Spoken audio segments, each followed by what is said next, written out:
All right, let's go over the EPs for week four. Um, what a week. Ton of EPs. They're all, um, a lot of them are small caps. This is kind of like the small cap week. Week four is. Um,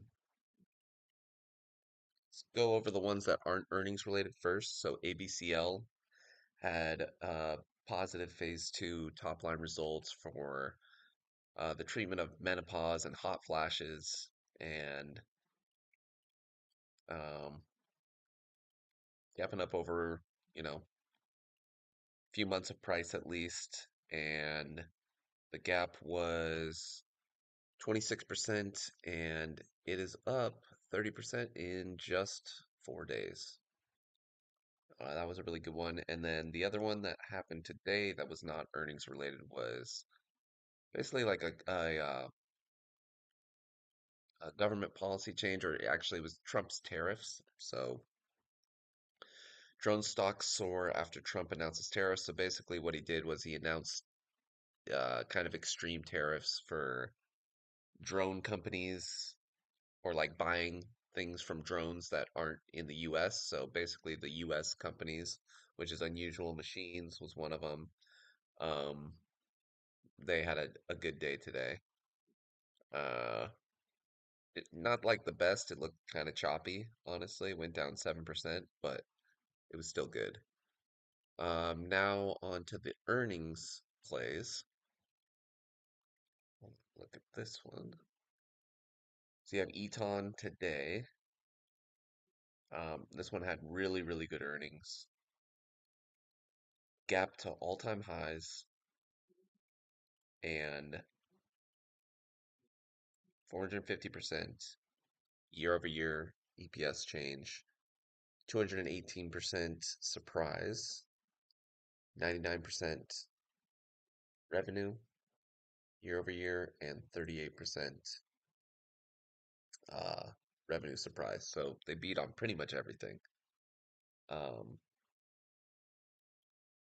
this one was a really good one.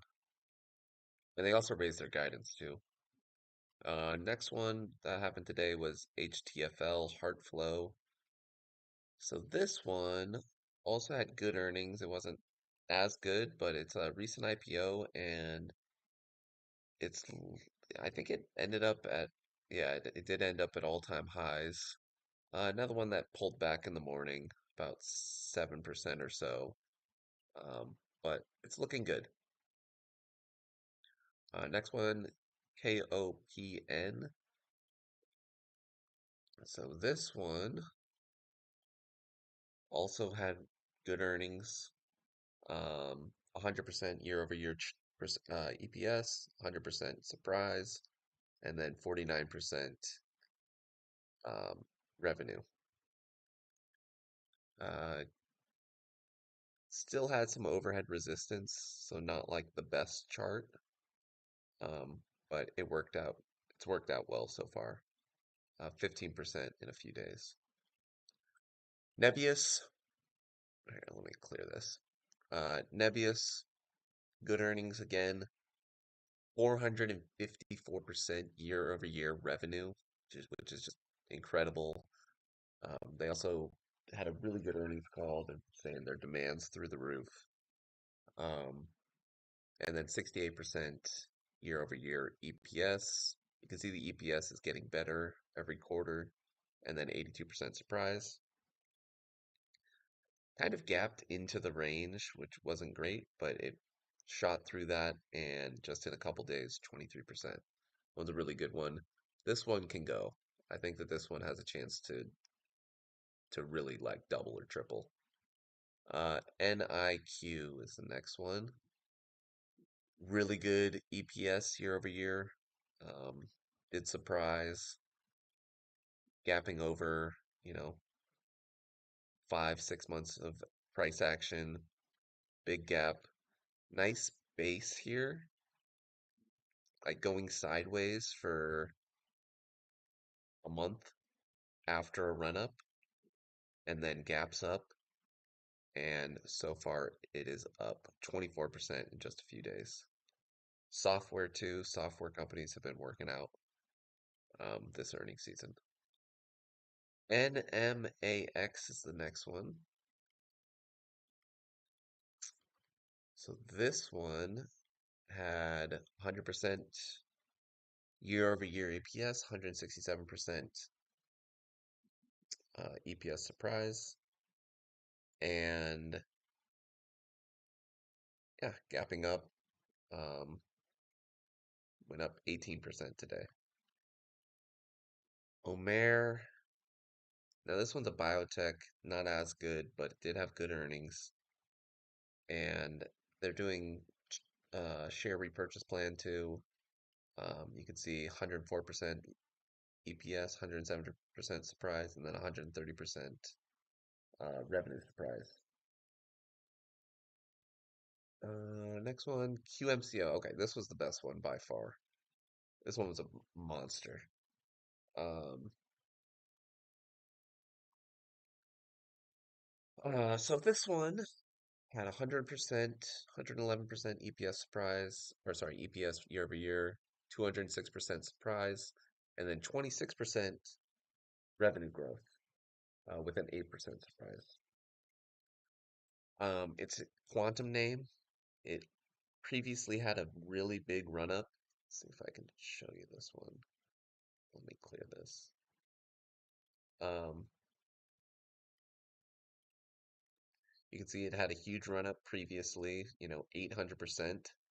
And that's always good to see with these EPs because it just shows like once it gets going, it can keep going. And people look back at these and say like, okay, has it had a previous run up before? What did it do in previous earnings cycles, previous earnings reports? And the chart on this one was really nice. So it had a run up and then went sideways and got really tight here before the earnings report. It was sideways for about 2.5 months, gapped up 23%, only pulled back 4% intraday on day one, and then went up 37% on day one and has continued up to 91% in just 4 days. Like that's a uh, very good move. Next one, SMCI. This one had really good earnings as well. This one also has had, times where it's made a really big move. Um, although recently every single uptick has been kind of sold down, sold, sold, sold, sold here. So I'm a little bit skeptical of it, but it had really good earnings, 315% year over year EPS, 150% surprise, 93% revenue growth, and just a 1% surprise. But you've got a couple quarters in a row here that where it did have really good earnings.